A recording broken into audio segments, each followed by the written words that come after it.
TTD నూతన ధర్మకర్తల మండలి మొదటి సమావేశం జరుగుతున్నందున అందులో ప్రధాన అంశాలుగా మొదటిది తిరుపతి వాసులకు ఆధార్ కార్డు ఆధారంగా శ్రీవారి దర్శనం కల్పించాలని, రెండవది వైకుంఠ ఏకాదశికి ప్రత్యేక క్యూలైన్ ద్వారా స్థానికులకు తిరుమలేసుని దర్శనం కల్పించాలని టీటీడీ ధర్మకర్తల మండలి చైర్మన్ స్థానికుల పట్ల సహృదయంతో నిర్ణయం తీసుకుని ప్రకటించాలని బీజేపీ నేత నవీన్ కుమార్ రెడ్డి విజ్ఞప్తి చేశారు.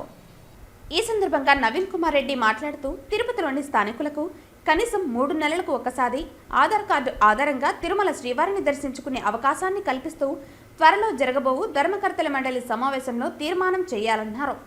తిరుపతి వాసులకి గతంలో ప్రతి నెల మొదటి మంగళవారం శ్రీవారి దర్శన భాగ్యం అందుబాటులో ఉన్నందున ఎటువంటి సిఫార్సు లేఖలు లేకుండా సామాన్య ప్రజలు సైతం తమ ఇంట్లో శుభకార్యాలు జరిగినప్పుడు స్వామివారిని సంతృప్తిగా దర్శించుకునేవారన్నారు. వైకాపా పాలనలో గత 5 సంవత్సరాలుగా స్థానికులకు ఇస్తున్న ప్రతి నెల మొదటి మంగళవారం దర్శనాలను రద్దు చేసి శ్రీవారిని స్థానికులకు దూరం చేశారని అన్నారు.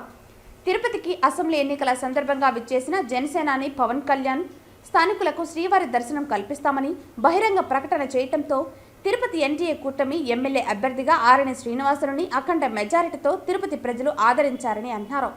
భారతదేశంలో ప్రముఖ పుణ్యస్థలాలైన శబరిమల, షిరిడి లాంటి అనేక హిందూ దేవాలయాల్లో అక్కడి స్థానికులకు ఆలయ దర్శనాలలో ప్రాధాన్యత కల్పిస్తున్నారని, అదేవిధంగా తిరుపతి స్థానికులకు సైతం కల్పించాలన్నారు. తిరుమల తిరుపతి దేవస్థానం నూతన ధర్మకర్తల మండలి కొలువుదీరింది. ధర్మకర్తల మండలి చైర్మన్ సభ్యులకి స్థానికుడిగా, శ్రీవారి భక్తుడిగా హృదయపూర్వక అభినందనలు తెలియజేసుకుంటున్నా. స్థానికులు ఎదుర్కొంటున్నటువంటి ప్రధాన అంశాలని ఈరోజు రేపు జరగబోయే ధర్మకర్తల మండలి సమావేశంలో కీలక అంశంగా పరిగణించి చర్చించి మంచి ప్రకటన చేస్తారని చెప్పని తిరుపతి ప్రజలందరూ కూడా ఎదురు చూస్తున్నారు.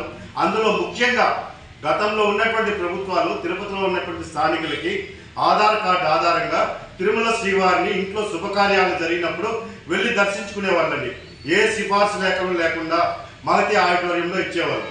అలాంటిది గత 5 సంవత్సరాల వైఎస్ఆర్ ప్రభుత్వం అధికారంలోకి వచ్చిన తర్వాత స్థానికుల్ని తిరుమల శ్రీవారి దర్శనాన్ని దూరం చేసేశారు, రద్దు చేసేశారు.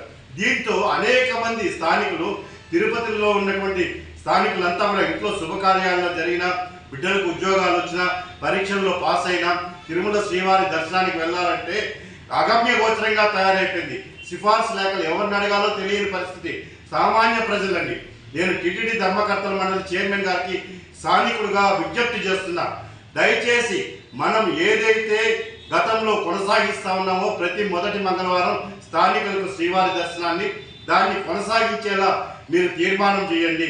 ప్రతి 3 నెలలకు ఒకసారి కనీసం స్థానికులతో ఆధార్ కార్డు ఆధారంగా ఒక కుటుంబానికి అనుమతించండి.